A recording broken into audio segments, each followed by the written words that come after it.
ሳር ሌሎችን መምረጥ ከኛ በላይ ማስቀደም الحمد لله الذي هدانا لهذا الدين وما كنا لنهتدي لولا أن هدانا الله ثم الصلاة والسلام على مبعوث رحمة للعالمين وعلى آله وصحبه وسلم تسليما كثيرا وبعد السلام عليكم ورحمة الله وبركاته የተከበራችሁ አባቶች፣ ወንድሞች፣ እናቶች፣ እህቶች ይህንን ፕሮግራም በያላችሁበት ሆናችሁ የምትከታተሉ በአጠቃላይ የአላህ ስብሓነሁ ወተዓላ ሰላም፣ እዝነት፣ ጥበቃ አይለያችሁ። አላህ ይጠብቃችሁ፣ አላህ ይጠብቃል። ዛሬ ወንድሞች እንዳስተዋወቁት ርዝቅህ እንዲሰፋ ትፈልጋለህ ወይ የሚል ርዕስ ተዘጋጅቷል። መቼም እንደዚህ አይነት ርዕስ ሲዘጋጅ ሁሉም ይደሰታል። ርዝቁ እንዲሰፋለት የማይፈልግ የለም። ነገር ግን ሪዝቅ ብዙ አይነት ሪዝቅ አለ። ሪዝቅ የአላህ ስጦታ ነው። ከአላህ ስሞችም መካከል አንዱ አረዛቅ ለጋሽ። ሪዝቅ በብዙ መንገድ ይፈሰራል። የገንዘብ ሪዝቅ አለ፣ የጤና ሪዝቅ አለ፣ የልጅ ሪዝቅ አለ፣ የዕልም ሪዝቅ አለ፣ የአገር ሰላም ሪዝቅ ነው። የሪዝቅ አይነቶች ብዙ ናቸው። ትልቁ ሪዝቅ ደግሞ ጀነት ነው። አላህ ይወፍቀን። ዱንያ ላይ ደግሞ ትልቁ ሪዝቅ ደግሞ ኢስላም። አላህ ዱንያን ለሚወደውም ለማይወደውም ይሰጠዋል አሉ ነቢዩ ዓለይሂ ሰላቱ ወሰላም። ዱንያን አላህ ለሚወደውም ይለግሳል፣ ለማይወደውም ይለግሳል። ዱንያ መብዛቱ ማነሱ የአላህ ውዴታ መገለጫ መንገድ አይደለም። ዓለም ላይ ያሉት ቁጥር 1 ባለሀብቶች ከአላህ መንገድ ያፈነገጡ ናቸው። አላህ ስለወደዳቸው አይደለም። ድህነት ላይ ቁንጥጥ ሲያደርግህ ስለጠላህ አይደለም። ነገር ግን አሉ ነቢዩ ዓለይሂ ሰላቱ ወሰላም ዲንን፣ ኢስላምን፣ ኢማንን ግን አላህ ለሚወደው እንጂ ለማንም አይሰጥም። ስለዚህ ትልቁ ሪዝቅ ምንድን ነው? ኢስላም ነው። በእስልምናችን የምንጠቀም አላህ ያድርገን። ዛሬ በርዕሱ ላይ እንደተገለጸው ቱሪድ አይ የብሱጠ ለከ ሪዝቀክ፣ ሪዝቅ እንዲሰፋ ትፈልጋለህ? የሁሉም መልስ አዎ ነው። ነገር ግን ምን ይጠብቅብናል? ሪዝቅ እንዲሰፋ ፈጣን ቀልጣፋ መሆን ብቻ ነው? ላ አብዛኞቻችን ያላወቅናቸው የሪዝቅ ሚስጥሮች አሉ። የአላህ ባሪያዎች አላህ የሚወፍቃቸው ከአላህ ጋር ባላቸው ግንኙነት ነው። ዛሬ ሪዝቅን ሰው ሀብቱ እንዲሰፋ ብቻ፣ ገንዘቡ እንዲበዛለት ብቻ ያግበሰብሳል። በሐራምም በሐላልም ያግበሰብሳል። የዛ አይነት ሪዝቅ ግን መጨረሻው የከፋ ነው። ውርደት ነው፣ ውድቀት ነው። ነገ የውመል ቂያማ ነዳማ ነው፣ ጸጸት ነው። ለዚህ ነው ነቢዩ ዓለይሂ ሰላቱ ወሰላም በሐዲስ ላይ አዩሃ ናስ፣ እናንት ሰዎች ሆይ ኢተቁላህ፣ አላህን ፍሩ፣ ወአጅሚሉ ፊ ጠለቢህ፣ ርዝቅን በመፈለግ ላይ አሳምሩ። ፈኢነ ነፍሰን፣ አንድ ነፍስ እኮ ለን ተሙተ፣ መቼም አትሞትም፣ ሐታ ተስተውፊየ ሪዝቀሃ፣ ሪዝቋን እስክትሞላ ድረስ። የተጻፈላትን ርዝቅ ሳትሞላ አንድ ነፍስ አታልፍም፣ አትሞትም። ወኢን አብጠዐ አንሃ፣ ከእሷ ቢዘገይም ያ የተጻፈላትን ታገኛለች። ፈተቁላህ፣ አሁንም አላህን ፍሩ። ወአጅሚሉ ፊ ጠለቢ፣ ርዝቅም በመፈለግ ላይ አሳምሩ፣ በጥሩ ሁኔታ ፈልጉ። ሁዙ ማ ሐለ፣ አላህ ለእናንተ ሐላል ያደረገላችሁን ያዙ። ወደኡ ማ ሐሩመ፣ ለእናንተ ሐራም የተደረገውን ደግሞ ተውት። ሰው ዛሬ ከየትም ፍጪው ዱቄትን አምጪው አይነት አባባል ኪሱን ይሞላል፣ ያግበሰብሳል። ነገ ግን ውርደት ነው። እኔ አንድ ሐዲስ ወላሂ ባሰብኩት ቁጥር ሁሌ ያሳስበኛል። ነገ የውመል ቂያማ የሰው ልጅ ከቆመበት ቦታ ንቅንቅ አይልም፣ 4 ጥያቄዎችን እስኪጠየቅ ይላል። የመጀመሪያው ጥያቄ ስለ እድሜው አላህ ይጠይቀዋል። 100ም 90ም 80ም 70ም 40ም 50ም ሰጥቼህ ነበር በምን አሳለፍከው ብሎ አላህ ይጠይቃል። ለዚህ ነው ነቢዩ ሰለላሁ ዐለይሂ ወሰለም ኸይሩ ናስ ከሰው ሁሉ በላጭ ጥሩ ማለት አሉ መን ጣለ ዑምሩሁ እድሜው ረዝሞለት ወሐሱነ አመሉሁ ስራው ያማረለት ነው። ከሰው ሁሉ በላጭ ማለት እድሜው ረዝሞ ምን ያማረ ስራው ያማረለት። ከሰው ሁሉ መጥፎ ሸረኛ ማለት ደግሞ እድሜው ረዝሞ ስራው የተበላሸበት ነው። ስለ እድሜ ይጠየቃል አሉ። ከእድሜው ደግሞ ሁለተኛ ተነጥሎ ወአን ሸባቢሂ ፊማ አብላ ስለ ወጣትነት እድሜ ይጠየቃል። በምን እንዳበሰበሰው በምን እንደጨረሰው። ወጣትነት እድሜ በኢስላም ትልቅ ቦታ አለው። አበባ የሆነ እድሜ ነው። የአላህ ጠላቶች አንተን ሊያጠሙ፣ ፖለቲከኞች አንተን መስመር ሊያስለቅቁ የሚፈልጉበት እድሜ፣ እንደፈለገ የሰውን ልጅ የሚነዱበት እድሜ ማለት የወጣትነት እድሜ ነው። አላህም ይፈልገዋል፣ ሸይጣንም ይፈልገዋል። ተቃራኒ ጾታን በጣም የሚፈላለጉበት ይህ እድሜ ነው።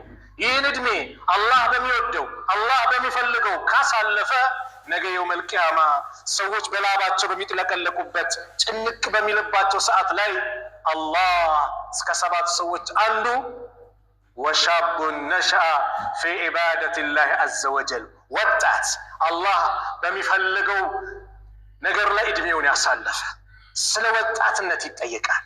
ወጣት ነቢዩ ሰለላሁ ዐለይሂ ወሰለም ወጣቶች ረድተውኛል ብለዋሉ። የነቢዩ ዲን ዘብ ነው ወጣት። የነቢዩ ዲን ጠባቂ ነህ። የነቢዩ ሱና ተከታይ ነው ወጣት። እድሜን ዝም ብለህ አትጨርሰው፣ በንቱ ፈቶ አታሳልፈው። ዛሬ አንተ በአንተ በኩል ዲን እንዳይመታ ተጠንቀቅ። ዲን በአንተ በኩል ሊከበር ይገባል። ወጣትነት እድሜ ይጠየቃል። ከዛስ ስለ ገንዘብ ይጠየቃል። ከየት አመጣኸው አንድ ጥያቄ ነው። በጥሩ ሁኔታ ካለፈ በሐላል ነው ማሻአላህ። ወደ የተወሰድከው ሌላ ጥያቄ ያለው ገንዘብ ላይ ምን ሰራህበት? መድረሳ መስጂድ ዑለማዎችን ረዳህ? ደካማ ረዳህ? ሰደቃ አወጣህ? ወይስ ዳንኪራ ቤት ከፈትክበት? ሐራም የበዛ ቦታ ዛሬ በገንዘቡ አለኝ እንደፈለግኩ ይላል። ቤቲንግ እያለ ቁማር ይከፍታል። ምን ይላል? ሱቁን ለዛ ያከራያል። ምን ይላል? ይጠየቃል። ከየት ሰበሰብከው? ወዴት ወሰድከው? አራተኛው ስለ እውቀቱ ይጠየቃል። ሰራህበት? አስተላለፍከው? ምን አረከው? ይጠየቃል። አላህ ነጃ ከሚወጡት አላህ ያድርገን። ስለዚህ ሪስክ በሐራም ለመፈለግ አትፈልጉ። 3 ነገሮች መምጫቸው ቀን አይታወቅም፣ እንግዶች ናቸው። ቀደር መቼም አይታወቅም፣ ሞት መቼም አይታወቅም፣ ሪስክ መቼም አይታወቅም። መቼ እንደሚመጣ አይታወቁም። ሞትም በድንገት ይመጣል፣ ሪስክም በድንገት ይመጣል፣ ቀደርም በድንገት ይመጣብሃል። መምጫቸው አይታወቁም። ስለዚህ ሪስካችንን አላህ እንዲያሰፋልን ከአላህ ጋር ያለን ግንኙነት እናሳምር። ዛሬ ትኩረት ማደርግበት ሚን አስባቢ ሪስክ ከሪስክ ሰበቦች ብዬ ከእናንተ ጋር በጣም ቆይታ ማደርግበት መንፈሳዊ የሆኑ ነገሮች ግን ሪስክን የሚያመጡ ነው። በእርግጥ ስራ የስራ አይደለም። እስልምና ስራን ያበረታታል። የስራ ዲን ነው እስልምና። እስልምና የስንፍና ዲን አይደለም። ቁጭ በል የሚል ዲን አይደለም። ልፋ ድከም። ቅያማ ሊቆም ነው ከተባለ የሚተከል ተክል ካለ ትከለው ያለ ነው። የልማት ዲን ነው። ግሪን ኤሪያ አረንጓዴ ልማትን የሚያበረታታ ዲን ነው ኢስላም። ንጽህናን፣ የሀገር ብልጽግናን የሚወድ ዲን ነው። ግን የዲኑን መስመር ተከትለህ ግልጽ ነው። ሚን አስባቢ ሪስክ ከሪዝቅ ሰበቦች የመጀመሪያው ተውሂድ ነው። ይህን ልብ ብላችሁ ወቁ። ተውሂድ እንዴት ልትሉ ነው አይደል? ምንነጋገረው በቁርአንና በሐዲስ ብቻ ነው ዛሬ። ተውሂድ አላህን በብቸኝነት በመገዛት ሪዝቅ ይሰፋል። እኔ አይደለሁም ያልኩት፣ አላህ ነው ያለው። አላህን በብቸኝነት ሲገዛ አንድ ሰው ሪዝቁን አላህ ይባርክለታል፣ ያሰፋለታል። የቁል አላሁ አዘ ወጀል አላህ ቁርአን ላይ ሱረቱ ዛሪያት ላይ ምን አለ? ወማ ኸለቅቱል ጅነ ወልኢንሰ ኢላ ሊያዕቡዱን ጋኔንና ሰውን እኔን ሊገዙኝ እንጂ ለሌላ ዓላማ አልፈጠርኳቸውም። እኔን ሊገዙኝ ብቻ ነው የፈጠርኳቸው። ይህን የቁርአንያ ብዙ ቦታ ሳስተምር በሀገራችን አቆጣጠር 1993 አንድ ፓምፕሌት እጅ ላይ ገባ። የአክፍሮት ኃይላት ሙስሊሙ ማህበረሰብን ሊያታልሉበት የበተኗት የጻፏት ፓምፕሌት ናት። እሷም ፓምፕሌቱ ላይ አሁን የቀረውት የቁርአንያን ጽፏል። ምን ብለው? ወማ ኸለቅቱል ጅነ ወልኢንሰ ሊያዕቡዱኒ። ልክ ነኝ ስቀረው? ምን ጎደለ? ኢላ አይደል? ምን ማለት ነው? ወማ ማ አፍራሽ ናት አለ። ወማ ኸለቅቱ አልፈጠርኩም፣ አልጅን አጋንንት፣ ወልኢንስ የሰው ልጅን ኢላ ወታ ስትነበብ ሊያዕቡዱኒ እኔን ሊገዙኝ አልፈጠርኩም፣ የሰው ልጅንም ሆነ ጅንን እኔን ሊገዙኝ አልፈጠርኩም ብለዋል ይኸው አላህ ራሱ። ስለዚህ ማንን ነው? ኢየሱስን ነው፣ ዒሳን ነው አሉ የአክፍሮት ኃይላት። አያችሁ ማዕናው እንዴት እንደሚያበላሹ። ምን ስለወጣች? ኢላ። አላህ ግን ምን አለ? ወማ ኸለቅቱል ጅነ ወልኢንሰ ኢላ ሊያዕቡዱኒ አጋንንትንም ሆነ የሰው ልጆችን አልፈጠርኩም እኔን ሊገዙኝ እንጂ ለሌላ ዓላማ አልፈጠርኳቸው። የፈጠርኳቸው ለእኔ ባሪያ እንዲሆኑ፣ የኔን አምልኮ እንዲፈጽሙ፣ በብቸኝነት እንዲያመልኩኝ፣ በሌላ እንዳያጋሩብኝ የፈጠርኳቸው ለሌላ ዓላማ አይደለም ማለት። እነሱ ግን ሙስሊሙ አያውቅም ወይም እንሸውደዋለን አረበኛ ጽፈን ብለው ኢላ ምትለውን አወጡና ኢየሱስን ነው ሌላ ሊገዛ አይደለም ይኸው እያለ ነው ብሎ ለማታለል ሞከሩ። አይሳካም። ቁርአኑን ያወረደው ማን ነው? ማን ነው?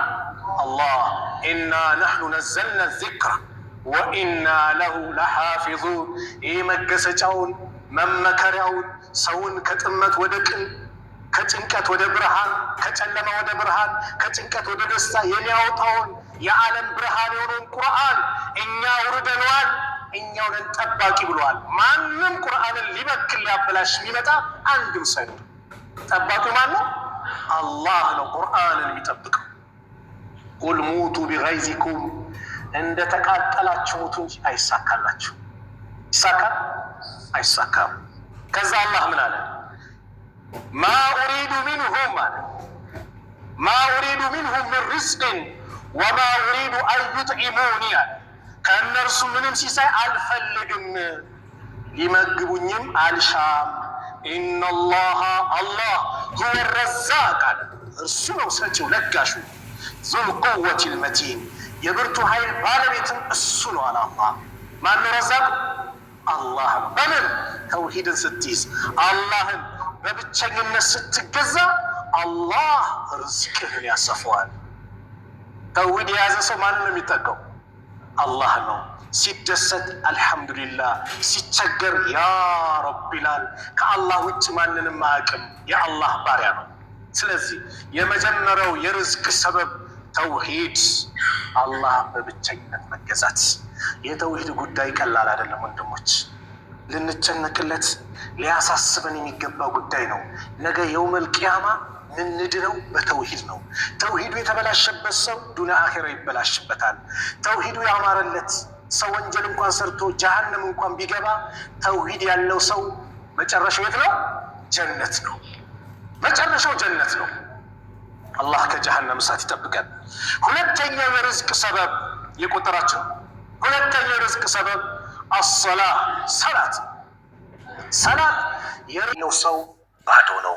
ስለዚህ ርዝቅ የሰላት የርዝቅ መክፈቻ በር ነው። ሰላትን ጠብቅ፣ ሀሳብ ጭንቀት ይወገዳል።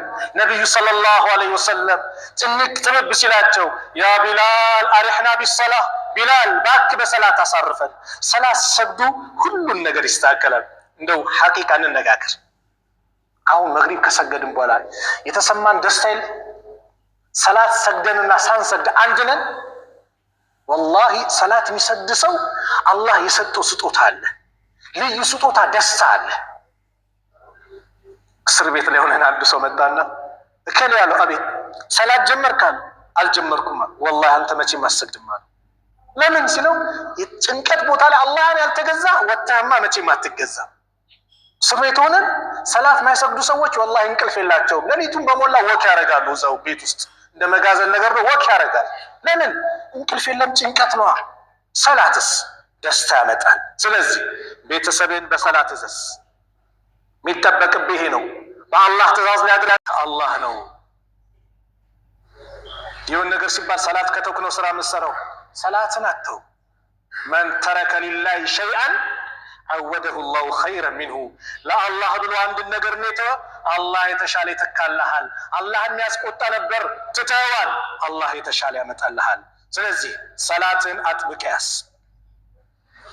በአላህ ማመን፣ አላህ እመኑባቸው ባሉት ነገር በአጠቃላይ ማመንም ርዝቅ በረካ አለው። ወለው አነ አህለል ቁራ አመኑ ወተቀው ለፈተሕና ዐለይህም በረካት ሚነ ሰማኢ ወልአርድ ወላኪን ከዘቡ ፈአኸዝናሁም ቢማ ካኑ የክስቡን። ወለው አነ አህለል ቁራ አለ የከተማዋም ሰዎች አለ አላህ አመኑ ወተቀው ባመኑና በተጠነቀቁ ኖሮ አለ ለፈተሕና ዐለይህም በረካት ሚነ ሰማኢ ወልአርድ ከሰማይም ከምድርም በረከቶችን በከፈትንላቸው ነበር አለ። ወላኪን ከዘቡ ነገር ግን አስተባበሉ። ፈአኸዝናሁም ቢማ ካኑ የክሲቡን አለ ሲሰሩት በነበረውም ኃጢአት ያዝናቸው አለ አላህ ሱብሓነሁ ወተዓላ። በአላህ ስታምን በረካው ይከፈታል። አራተኛው የርዝቅ መክፈቻ አብዛኞቻችን የዘነጋ ነው። በዚያውን አራተኛው ክፍል ላይ የምነግራችሁ ከዚህ ከምነግራችሁ ርዕስ ወይም የርዝቅ መክፈቻ በር ይልቅ እኛ ሌላ አላህ እሱ ጋር ብቻ እንድናንኳኳ የፈለገበት የሆነው የርዝቅ ሰበብ ነው። እሱም ዱዓ። ወላሂ ዘንግተናል። ልናደርግ እንችላለን። ስናደርግም በገፍላ የቂን ሳይኖረን አላህ ስብሓነሁ ወተዓላን ሳንተማመንበት ምናደርገው። አንዳንዱ ዱዓ ሲያደርግ ቀልቡ የለም። አላህ ደግሞ ልብህን ይፈልገዋል። እህቴ ልብሽን አላህ ይፈልጋል። ቀልባችንን አላህ ይፈልጋል። ጋፊል ከሆነ ቀልብ አላህ ዱዓን አይቀበልም። ኡድዑ ላህ ወአንቱም ሙቂኑነ ቢልኢጃባ አላህን እንደሚቀበላችሁ እርግጠኛ ሆናችሁ ለምኑት አሉ የአላህ መልእክተኛ ነቢዩ ሰለላሁ ዐለይሂ ወሰለም። እርግጠኞች እንደሚለግስ እርግጠኛውን ለምነው አላህ ይለግስሃል። ጭንቅ አለ ያ ረብ በል። ሀብታም ጌታ እኮ ነው የምትጠይቀው። ዛሬ ሰጠው ነገ ይቅርብ የሚልብ አይደለም። በየትኛውም ጉዳይ አላህ ካልኩሌት አድርጎ አይደለም የሚሰጥህ። የሰው ልጅ ካልኩሌት በሂሳብ በምን አላህ ሲረዝቅህ ያለ ገደብ ነው። አንድ ቁርአን ላይ ቆይታ እናድርግ እስቲ። ሱረቱ አሊ ኢምራን ላይ የመርየምን ታሪክ የእናቷን የሐናንና ከዘከሪያ ጋር የነበረው ታሪክን ትንሽ ቆይታ እናድርግበት። ሱረቱ አሊ ኢምራን ላይ መርየም አለይሂ ሰላም የተወለደችበትን ታሪክ የሚናገር ነው። ሐና የኢምራን ባለቤት ሲጠበቅ በኒ እስራኤሎችም ሲጠብቁ ምን ሲሉ አላህ የራሱ ፍላጎት የሚቀድም ነውና ማን እንድትወለድ አደረገ? መርየም እንድትወለድ አደረገ። በወቅቱ በነበረው ሕግ ደግሞ ቤተል መቅዲስ ላይ አገልጋይ መሆኑ ማን ነበር? ወንዶቹ ነበሩ። ያንን ታሪክ እንመልከት። ኢዝ ቃለት እምራአቱ ዕምራን ረቢ የኢምራን ባለቤት ሐና ጌታዋን እንዲህ ባለች ጊዜ የነበረውን አውሳይና ኢኒ ነዘርቱ ለከ ማ ፊ በጥኒ አለች። ጌታዬ ሆይ እኔ በሆዴ ውስጥ ያለውን ጽንስ ከስራ ነፃ የተደረገ ሲሆን ለአንተ ተሳልኩ አለች። ማ ፊ በጥኒ ሙሐረረን አለች፣ ከስራ ነፃ የሆነ ሲሆን ፈተቀበል ሚኒ ከኔም ተቀበል፣ ኢነከ አንተ ሰሚዑል ዓሊም አንተ ሰሚውም አዋቂውም አንተ ነህና ባለች ጊዜ የነበረውን ለህዝቦች አውሳ ይላቸዋል ነቢዩ ሰለላሁ ዐለይሂ ወሰለም። ፈለማ ወደዐትሃ የወለደቻት ጊዜ መጀመሪያ ሆዷ ላይ ሆና የተሳለችው ቃለት ረቢ ጌታዬ አለች ኢኒ ወደዐቱሃ ኡንሳ እኔ ሴት ሆና ወለድኳት አለች። ወላሁ አዕለሙ ቢማ ወደዐት አላህም የወለደችውን አዋቂ ነው። መጀመሪያም ሳትወለድ በፊትም አላህ ያውቃል። ወለይሰ ዘከሩ ከልኡንሳ ወንድ እንደ ሴት አይደለም። ወኢኒ ሰመይቱሃ መርየመ እኔም መርየም ብዬ ስም አወጣሁላት ሰይሜያታለሁ። ወኢኒ ኡዒዙሃ ቢከ ወዙርየተሃ ሚነ ሸይጣን ረጂም እኔም እሷንም ዝርያዋንም ከተረገመ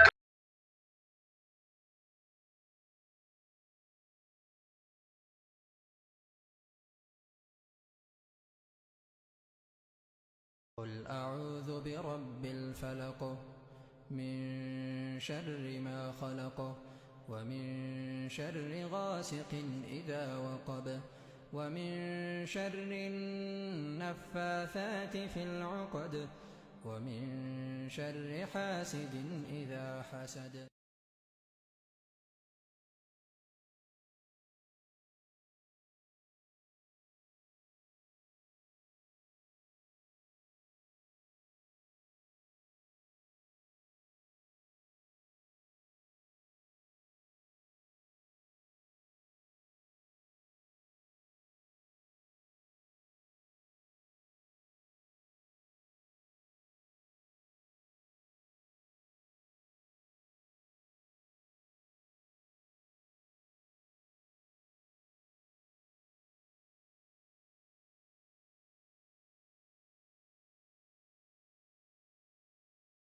See how amazing and beautiful is this log cabin and hobbit hole style conceptual design and idea, blending rustic craftsmanship with natural harmony. The interior glows with warmth, creativity, and artistry, forming timeless elegance, while every detail adds comfort, charm, and balance rooted deeply in natural tradition and artistry.